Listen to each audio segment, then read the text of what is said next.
Everyone.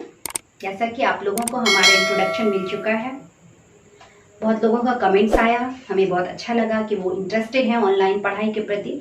अभी के दौर में स्टूडेंट इंटरेस्टेड नहीं होते हैं पढ़ाई में, और आप लोग इंटरेस्टेड हैं। कुछ लोगों का रिक्वेस्ट था प्लांट किंगडम पढ़ाने के लिए, तो बहुत लोगों को वेट है कि क्लास कब से स्टार्ट हो रहा है। Let us begin the class. Firstly मैं आप लोगों को बताऊंगी what is biology. We all are familiar with the term biology और the subject biology, but biology क्या है? बायोलॉजी जो है Greek word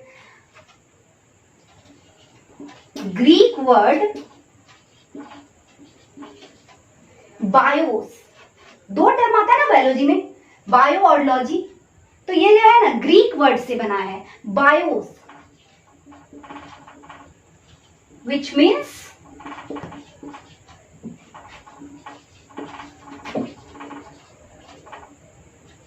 life. Bios means life and logos.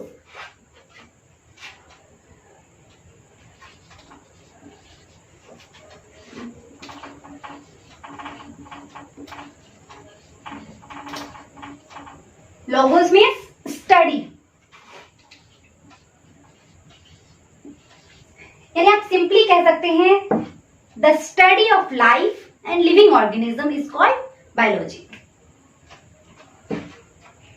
देखिए बायोलॉजी को क्या किया गया है कि बायोलॉजी को दो पार्ट में डिवाइड किया गया है। मैनली बायोलॉजी को दो पार्ट में डिवाइड किया गया है। और सबसे पहले आपको जानना चाहिए कि बायोलॉजी को लाइफ साइंस भी कहते हैं। Life science that means what?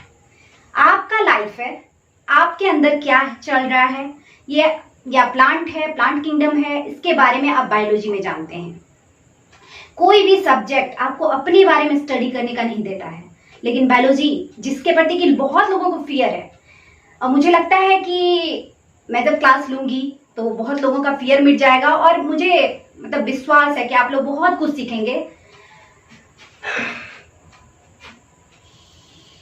चलिए बायोलॉजी को दो पार्ट में डिवाइड किया गया है। कौन कौन सा? फर्स्ट है आपका botany and the another one is zoology.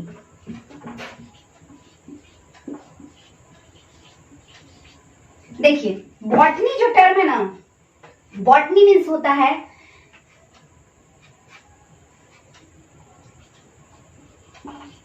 The study of, या आप लिखिए the branch of science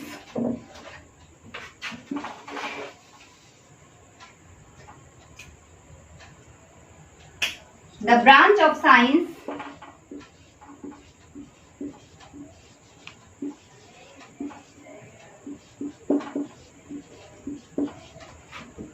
that deals with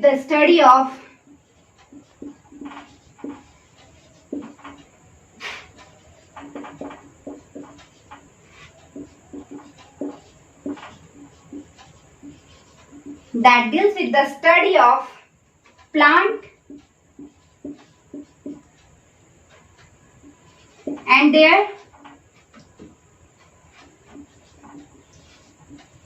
relationship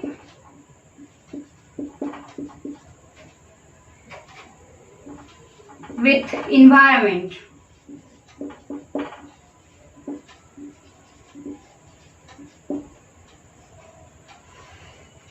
And the subject zoology.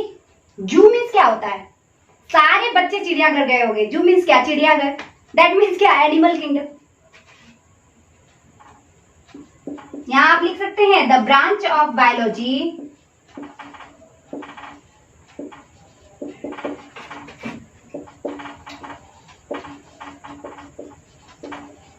that deals with the study of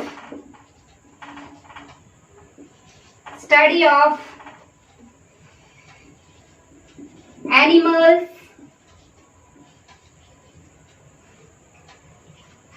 and their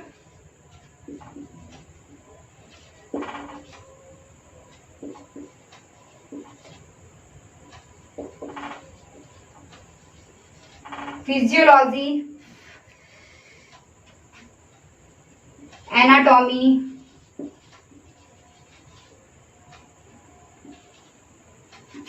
and behaviour.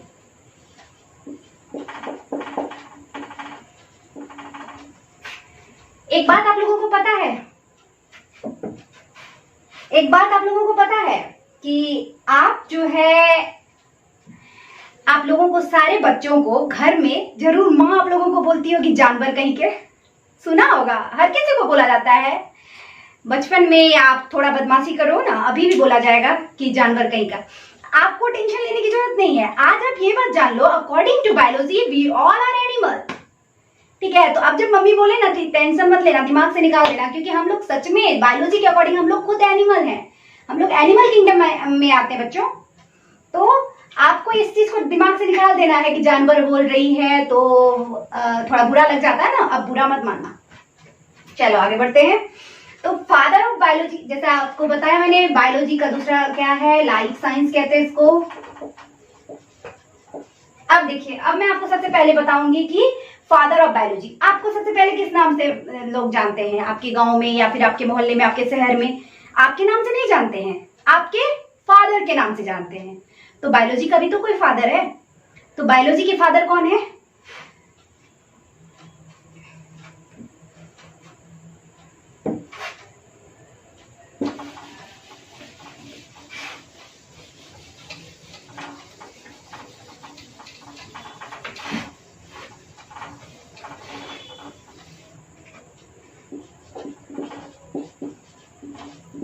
Father of biology, father of biology Aristotle, नाम तो सुना ही होगा।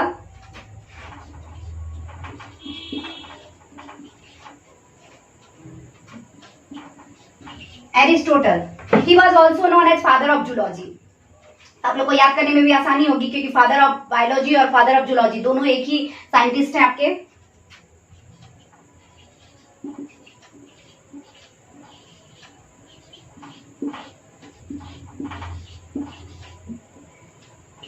Aristotle साहब के एक मतलब इनके एक स्कॉलर थे जिनका नाम था थियोफ्रास्टस। ठीक है, थियोफ्रास्टस को फादर ऑफ बॉटनी कहा जाता है। यानी कि फादर ऑफ बॉटनी कौन हो गए? थियोफ्रास्टस।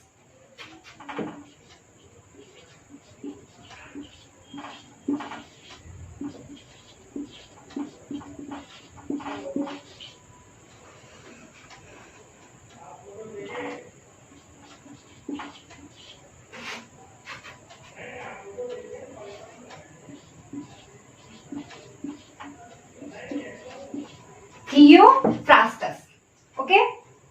फादर ऑफ बॉटनी हो गए आपके थियोफ्रास्टस। ठीक है, नेक्स्ट आपको ये भी जानना चाहिए कि who was known as father of Indian botany. Okay, तो फादर ऑफ इंडियन बॉटनी जो कहलाते हैं वो कहलाते हैं विलियम रॉक्सबर्ग। आप लोग जो भी कलकत्ता गए होंगे उनको रॉक्सबर्ग हाउस जरूर आपने देखा होगा। तो William Roxburgh was known as father of Indian botany.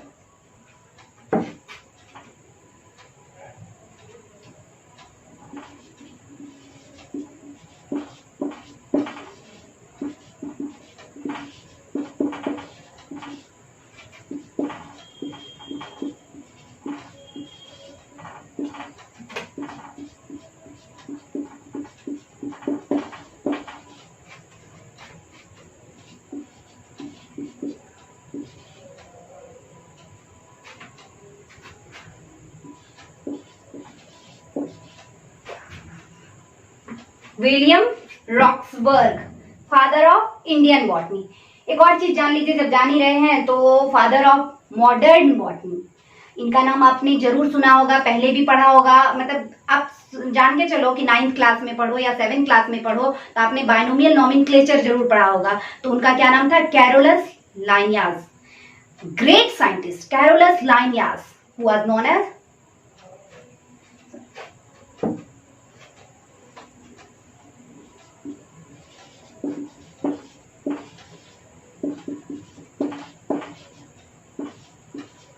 Modern botany. अब देखिए भैया, आप लोग मॉडर्न होते जा रहे हो तो बॉटनी भी आपका मॉडर्न हो गया है। तो मॉडर्न बॉटनी के जो फादर थे वो थे कैरोलस लाइनियास।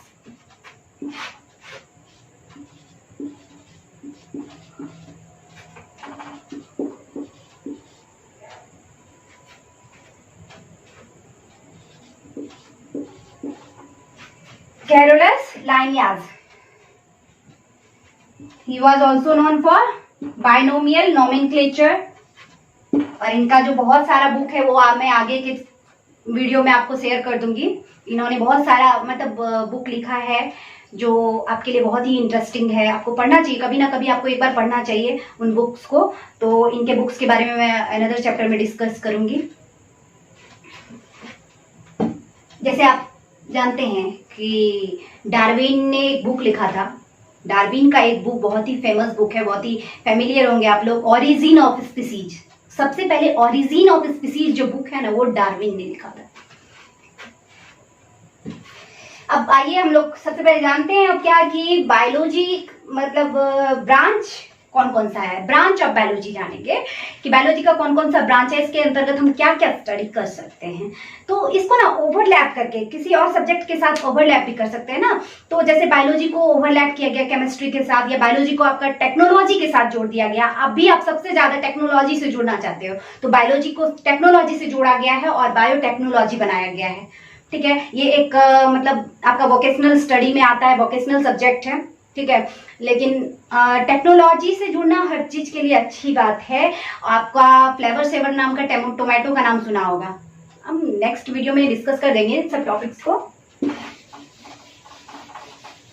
मेरी एक प्रॉब्लम है भाई, मैं जब भी पढ़ाती हूँ, मैंने ऑफलाइन भी पढ़ाया बच्चों को, तो सबसे पहले मेरा क्या है कि आप पढ़ के आओ, आप बुक्स को पहले पढ़ो। जो भी चैप्टर में पढ़ाऊंगी उससे पहले मैं आपको बता दूंगी कि मैं नेक्स्ट वीडियो में क्या पढ़ाने वाली हूँ। तो उससे पहले आप अपना टॉपिक पढ़ के आओ, आप उस बुक को पढ़ के आओ। कोई भी एक बुक रखो, सिंपली, नहीं ज्यादा आप बुक रख सकते हो, एनसीईआरटी की बुक रख लो। तो उस बुक से आप पढ़ के आओ, तब आपको पता चलेगा कि मैम क्या पढ़ा रही है, क्या अच्छा पढ़ा रही है या नहीं पढ़ा रही है। फिर आपके दिमाग में कुछ क्वेश्चंस आएंगे। ये हमेशा से रहा है। आप उस चैप्टर को एक बार मेरे बात को फॉलो करके देखना। इस चैप्टर को पहले पढ़ो, उसके बाद मेरे से पढ़ो, तो आप देख लेना कितना फायदा होगा आपको।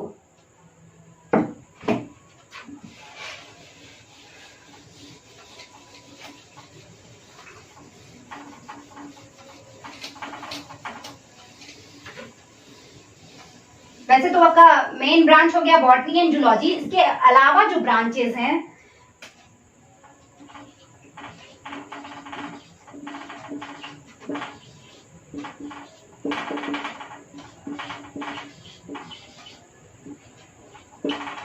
वो कौन कौन सा है। जैसे बायोलॉजी को ओवरलैप कीजिए केमिस्ट्री के साथ, यानी बायो प्लस केमिस्ट्री क्या हो जाएगा। बायोलॉजी को ओवरलैप कीजिए फिजिक्स के साथ, क्या हो जाएगा।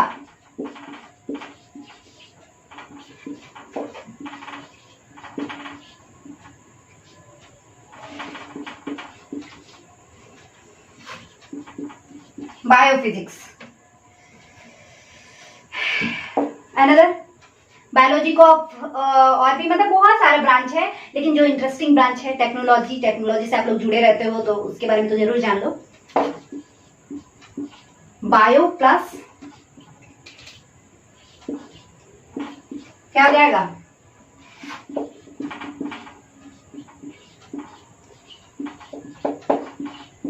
बायोटेक्नोलॉजी। ये जो ब्रांच है ना, इसके बारे में हम आपको एक वीडियो देंगे, आगे चल के एक डिस्कस कर लेंगे बायोटेक्नोलॉजी के बारे में। बहुत ही इंटरेस्टिंग है। आपने बीटी कॉटन, बीटी ब्रिंजल नाम सुना है या फिर नहीं सुने हैं, तो मैं बताऊंगी कि what is BT cotton, what is BT brinjal and the transgenic plants also. चलिए इतना में ही, अगर आप लोग बोलेंगे, कमेंट्स में डालेंगे या फिर आप बताएंगे कि हमें आगे बताना है ब्रांच ऑफ बायोलॉजी, तो मैं डिस्कस कर दूंगी। बहुत सारा ब्रांच है, microbiology, molecular biology and cytology, biochemistry तो हो ही गया आपका, फिजियोलॉजी, मॉलिक्यूलर बायोलॉजी, बहुत सारा ब्रांच है, मैं उसके बारे में डिस्कस कर दूंगी आपको। देखिए अब आप जो ये अभी आप देख रहे हैं फिलहाल पेंडेमिक जो फैला हुआ है आपका, तो ये भी आपका किस में आता है, बायोलॉजी के ही ब्रांच में आता है। वायरोलॉजी एक ब्रांच है बायोलॉजी का जिसमें आप वायरसेस के बारे में स्टडी करते हो। वायरसेस क्या है यार, जिसको आपने अभी तक देखा नहीं है, उस पूरा दुनिया को मतलब अभी ऐसा कोई बचा नहीं है जो कि इससे परेशान नहीं हुआ हो। कोरोना वायरस सबसे ज्यादा बहुत, जिसके कारण आपकी भी पढ़ाई भी बाधित हो चुकी है बहुत ज्यादा। सबसे ज्यादा तो एजुकेशन सिस्टम ही खराब हुआ है, बट कोई नहीं, इस सिस्टम में भी हम लोगों को पढ़ाई करनी है। ऑनलाइन भी बहुत कुछ सीखने का मौका मिलता है। कैसे जानोगे, कोई भी चीज जो आती है ना वो आपको कुछ देने के लिए भी जरूर आती है, इससे आप बहुत कुछ सीखे होगे। तो कोरोना वायरस क्या आप जानते हो? आपको सिखाया जाता है क्या? सबसे पहले आपको जो इंस्ट्रक्शन दिए जा रहे हैं, देखिए वायरोलॉजी, ये क्या है? बायोलॉजी का एक ब्रांच है जिसमें कि आप वायरस का स्टडी करते हैं।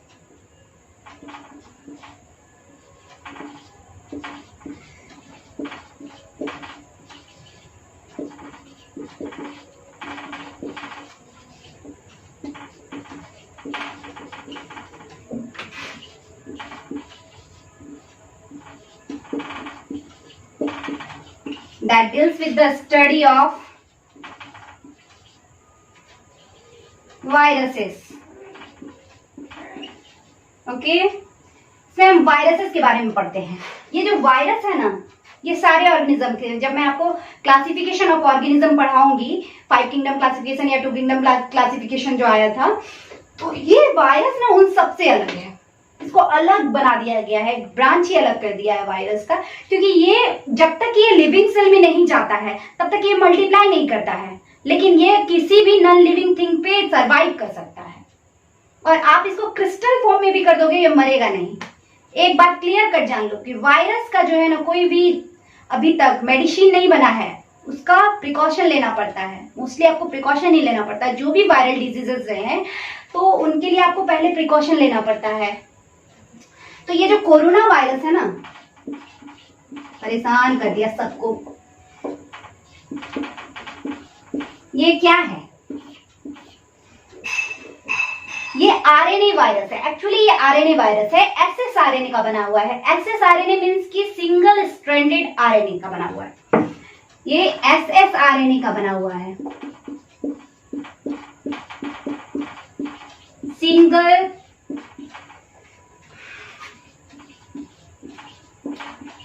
Stranded RNA. और प्लस में इसका है, मतलब जो single stranded RNA and spike protein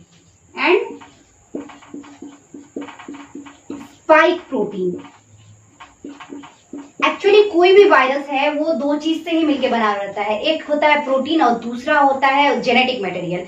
अब जेनेटिक मटेरियल क्या है? दो तरह का हो सकता है, डीएनए और आरएनए। डीएनए का फुल फॉर्म मालूम होना चाहिए।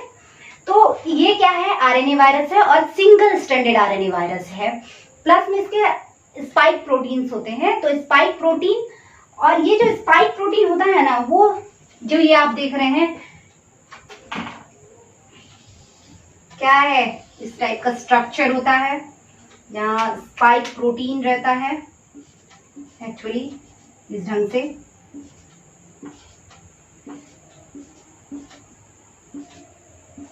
और यहाँ क्या होता है, जो आपको इनविजिबल होता है एक्चुअली आरएनए होता है, जो सिंगल स्ट्रैंडेड आरएनए होता है। ये क्या होता है? आरएनए होता है। और ये आपका स्पाइक है, स्पाइक प्रोटीन।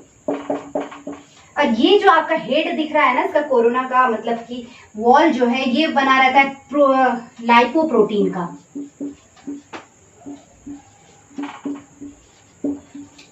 और जो आपको डेली इंस्ट्रक्शन मिल रहा है ना, हैंड वॉश करो, सैनिटाइजर लगाओ, ये क्यों मिल रहा है पता है? देखो, नॉर्मली वायरस जो होता है वो प्रोटीन का बना रहता है, लेकिन ये जो वायरस है ये लाइपोप्रोटीन का बना हुआ होता है। तो जब आप हैंड वॉश करते हो, सबसे अच्छा उपाय है हैंड वॉश। हैंड वॉश जब करते हो तो क्या होता है, उसमें सॉप है ना, डिटर्जेंट है ना, सबसे अच्छा है। क्योंकि सॉप क्या करेगा, इसका जो लिपिड लेयर है, लिपिड और प्रोटीन का जो ये बना रहता है, तो ये जो लिपिड लेयर है इसको तोड़ देता है। तो इसका ये हेड जो है, दैट मीन्स कि ये जो वॉल है ये डिस्टर्ब हो जाएगा। तो बचेगा क्या? आरएनए शॉर्ट लिव्ड होता है। आरएनए शॉर्ट लिव्ड होता है, ये ज्यादा देर एग्जिस्ट नहीं करेगा और खत्म हो जाएगा। इसलिए हमेशा इंस्ट्रक्शन दिया जाता है आपको कि हैंड वॉश कीजिए, हैंड वॉश कीजिए, ताकि कोरोना वायरस क्या मारोगे, लेकिन इसका जो वॉल है ना लाइपोप्रोटीन का, उसको खत्म कर देना है। और आरएनए शॉर्ट लिव है, खत्म हो जाएगा। और अगर आप लोग इंटरेस्टेड होंगे कोरोना वायरस या फिर आपका जो म्यूक्रोमाइकोसिस है, एक्चुअली मेरा माइकोटॉक्सिकोलॉजी सब्जेक्ट भी था, तो म्यूक्रोमाइकोसिस है या जो ब्लैक फंगस जिसको कहते हैं आप लोग, ब्लैक फंगस, व्हाइट फंगस, जो डिफरेंट टाइप के फंगसेस फैले हुए हैं उसके बारे में तो आप लोग कमेंट्स कीजिएगा या मुझे बताइएगा, तो मैं उसको नेक्स्ट वीडियो में आपको बता दूंगी। तो आपका जो नेक्स्ट क्लास होने वाला है ना, वो है आपका क्लासिफिकेशन ऑफ ऑर्गेनिज्म। आज के लिए इतना ही। देखो, फर्स्ट डे में ज्यादा बम्बार्डिंग नहीं करना चाहिए, थोड़ा लाइटली लो, इतना ही जानो। और नेक्स्ट में आपको मैं बता दूंगी क्लासिफिकेशन ऑफ ऑर्गेनिज्म। उससे पहले मैंने आपको पहले ही इंस्ट्रक्शन दे दिया है कि आपको पढ़ के आना है, ठीक है। और अगर आपको इससे लाभ हो रहा है, अगर आप इससे कुछ समझ रहे हैं, सीख रहे हैं, तो आप लाइक कीजिए, सब्सक्राइब कीजिए, कमेंट कीजिए, ताकि मुझे पॉजिटिविटी मिले, मैं नेक्स्ट वीडियो आपके लिए तैयार कर सकूं, आपको पढ़ा सकूं और ज्यादा से ज्यादा आपको फायदा दे सकूं, ठीक है। Thank you.